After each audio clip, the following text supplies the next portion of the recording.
I was in the early lineup of Hunters and Collectors, and I did play music for quite a long time. But at the same time, I was involved with film, and I started in the 2000s making my own films. I always loved that look of high 8 and 8mm film. So if I went to markets, I would search for little films that perhaps I could cut together to make interesting little films. I went to Surrey Hills Markets with a friend of mine, Dane. I found this box of about 14 8mm films, and it was a guy who had quite an eclectic mix, obviously from going to garage sales. So I bought the box without really looking at what it was for $11.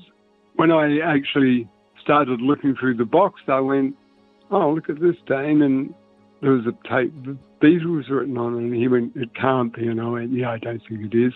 And I looked at the date and it said 1964. And I went, I think this is really Beatles film.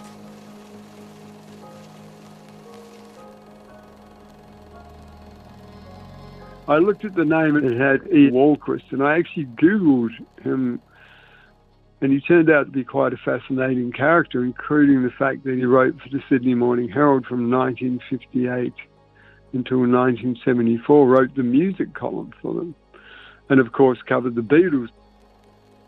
There wouldn't have been that many people with film cameras at those concerts.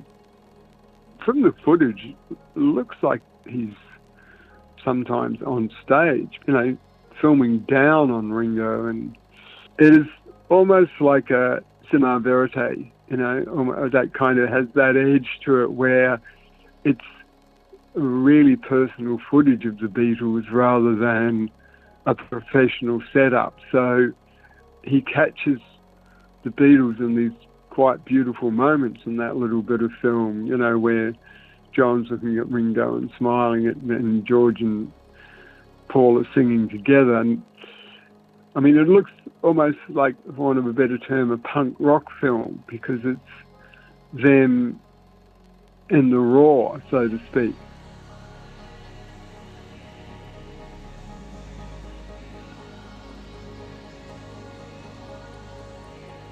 I think he was a very good filmmaker, that fellow, and he caught the moments that he thought captured the Beatles as they were.